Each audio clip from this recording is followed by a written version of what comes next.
It's live on my Twitter feed too. We're so all set. Anybody that's watching, they'll just be watching. We're all set to roll. Just like you're on TV. Oh. Yeah, like on live TV here, and then but we're gonna also have it recorded for prosperity. Here we go. We're all set. Okay. Well, to talk about the match race, it was. Shut that door for me, would you? Thank you. Here you go. The match race came about as a result of 3 separate horses winning the Triple Crown races. And the television network, I forget which network it was, but they wanted to put together a race of the 3 winners of the Triple Crown races. And they would put up the money, $400,000, which was the biggest purse run in America that year. So originally it was supposed to be those 3 horses. Well, the trainer of Avatar, the owner of Avatar had horses both in New York and in California. And if Avatar stayed in New York, the California trainer was going to lose him. He wasn't going to get to keep him in training. So he immediately put Avatar on a plane and sent him back to California. That way he would keep him. That's me. Keep going, keep going, keep going. I got it. So that left the Preakness winner and Foolish Pleasure. And then they came up with the idea of running Ruffian against the 2 colts.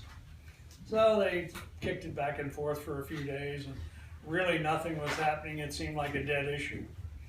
So I was home after a kind of a long, tough spring, taking a nap, and Jack Dreyfus, who was the chairman of the NYRA, called up, and I was home in my pajamas taking a nap. He said, "I want you to come over. We've got the TV people here. We're going to try to put this thing together." And I said, "Look, I'm taking a nap." He said, "I don't care. Come in your pajamas. You know, come any way you want." So I got dressed and went over, and we were in Mr. Dreyfus' office, and he was at his desk, and we had like a semicircle of TV people, press people, Denny Phipps, who was representing the Jannies, and I was there representing Foolish Pleasure. So Mr. Dreyfus came up with the idea that we were going to have a 3-horse race, and I said, you know, I couldn't do that. And he said, "Well, why can't you do that?" And I said, "Well, my horse has speed, or he can come from behind. But in a 3-horse race, Ruffian was an extreme speed horse, and the Preakness winner had no speed. He was a plotter who came from behind. So in my position, if I went with Ruffian to try and down her, the other guy was going to gallop by us and win. And if I took back to run with him, at the finish, Ruffian was going to be long gone. So there was no way in a 3-horse race that I could win. So I said, good luck, but I'm not running. So that kind of upset everybody. And Mr. Dreyfus says, "Well, let me think about this." So he kind of turned his back to us all and faced the wall and got up on his desk in a lotus position and went into some kind of a trance for a few minutes. And we were all kind of looking at each other like, you know, what do we do now? Anyway, he finally came out of his trance and got back in his chair, and he said, "This is what we'll do. We'll pay Mrs. Lehman not to run the Preakness winner, and we'll run just the 2 horses, Foolish Pleasure and Ruffian."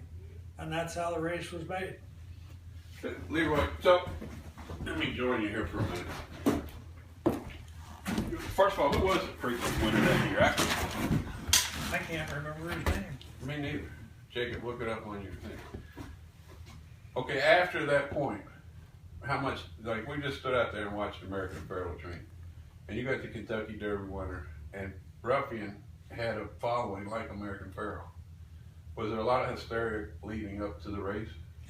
Oh yeah, it was a big deal. We were in the burning of the bra era, and Billie Jean King and you know, the match between Gene King and Bobby Riggs.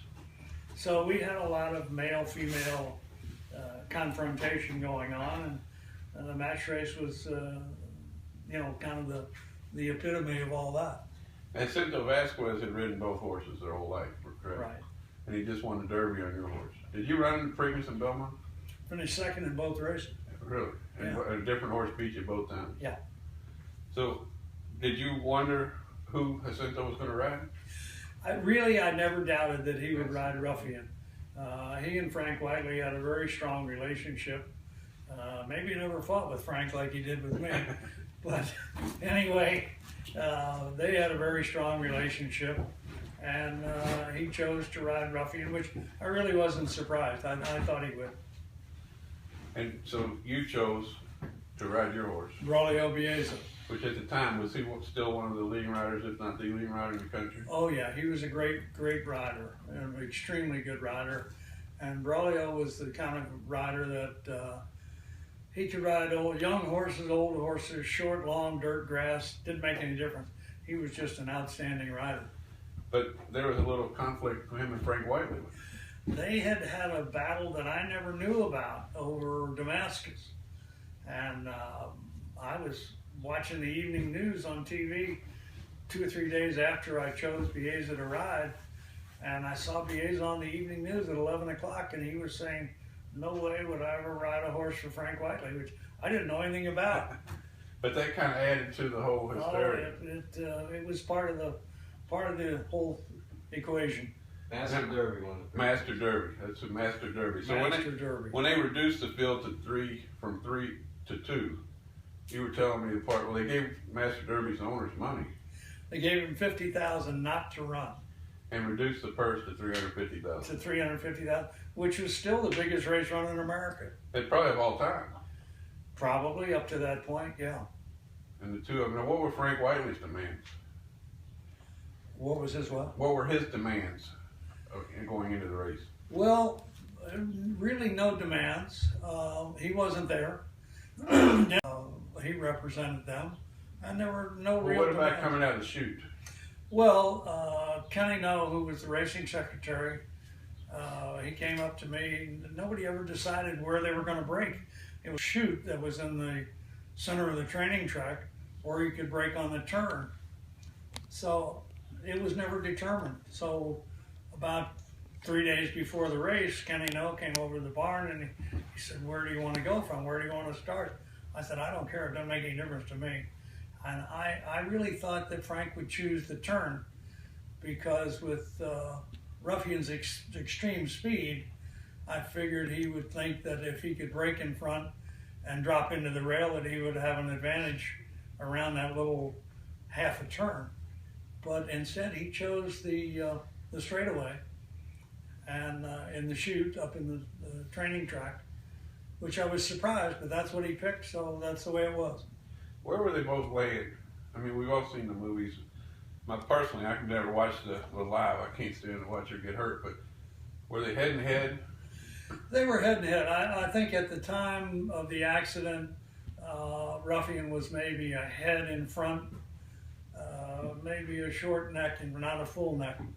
But if you look at it, Jacinto is riding hard, and Braulio is kind of folded up, sitting with him. So you thought you would have her? Well, they were both outstanding horses, and the thing about Foolish Pleasure was that he was maybe not the greatest talent, but one of the most competitive, tough horses that I've ever been around. And there was no give up in him. If you were going to beat him, you had to run him into the ground. What was it like that night? I mean, it went from the biggest height. First of all, how many people were there? I think they had about 45, 50,000. And it was on network TV. Yeah. So it goes from the biggest height to, it's a tragedy. What was the feeling like that night? Well, it was really a mess, to be very honest. They took Ruffian in the horse ambulance from the racetrack back to Frank Whiteley's barn and tried to treat her there. And she was a very, very rough patient. She'd been that way all of her life. and they tried to treat her there, and they determined that they would try to do surgery on the ankle that she broke. And Dr. Reed had a surgery hospital, excuse me, just on the other side of the racetrack on Plainfield Avenue. So they gave her a lot of painkillers, got her on a van, took her over to Dr. Reed's hospital, and as soon as they could, they got her anesthetized and into surgery. Who did the surgery? Dr. Reed. Was Harthill there to assist? Harthill was there. He was there that day, and after we got finished putting our horse away at the barn, at our barn, I stopped by the hospital where we knew she had been taken, and went in, and Dr. Reed was working on her, and Harthill was right at his side. How about the days to follow? Was there any bashing of horse racing in the press, or I don't more think just so. concern about what had happened? I don't think so. I think it was a great tragedy, and you know, America is a country of animal lovers, so anything that happens to an animal obviously brings out, you know, huge, you know, response. And you know, there was certainly some response, but it only lasted maybe a week or so.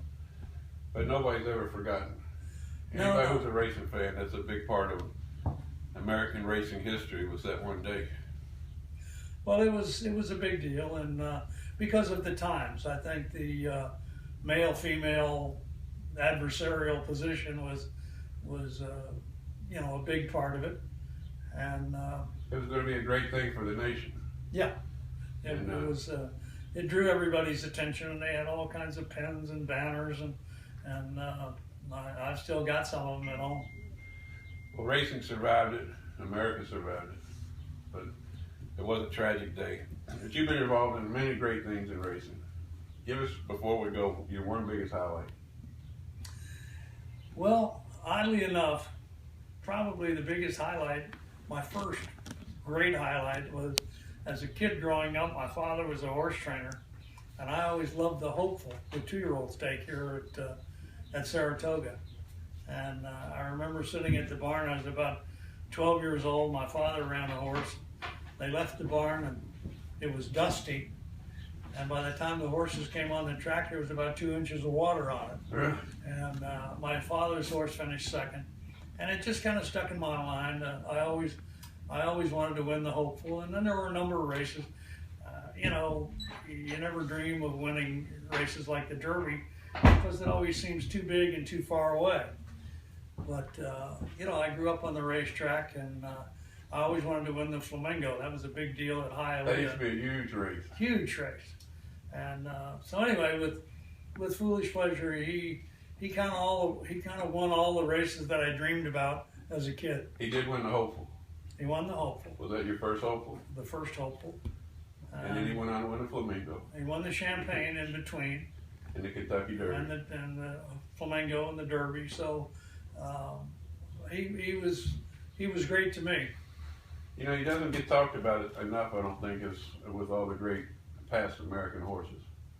But he did a lot for you, but he did a lot for racing. Yeah, he was a great little horse, tough. He kind of walked in front like Daffy Duck. He toed out in both front feet, but he had a great body and a great hind leg, and he was a very good horse. I was just going to have you sit here and talk about the match race, because I thought that story you've told me many times should be recorded. But since I got you here, what made you run Genuine Risk against the boys when only 2 fillies had ever won the Kentucky Derby? Well, up until her win, only one in 1950. Oh, that's right, only one. Yeah. And that was not even in modern time. We ran her in the Wood Memorial. She was undefeated, and we ran her in the Wood Memorial, and she finished third. Got beat about a length and a half. It ran good, just didn't win. And when she was coming back after the race, she was tired. You know, when I was down on the track when Jacinto got off and took the saddle off, and she was tired. She was blowing and tired. And having been around her through her whole career, she gave it all she had every single time. And I really felt like she had tried hard and couldn't make it. And I felt like, I really didn't want to run her in the Derby. You didn't. And I said so. And I thought that she was going to need a pretty good recovery time just to get over that race without thinking about where to go the next time. So anyway, Bert and Diana Firestone loved the Derby, always wanted to win the Derby. So they said, oh, let's go, let's go. So anyway, I said, okay, let's make a deal. They lived down in Leesburg, Virginia at the time. So I said, let's walk her a couple of days, Sunday and Monday.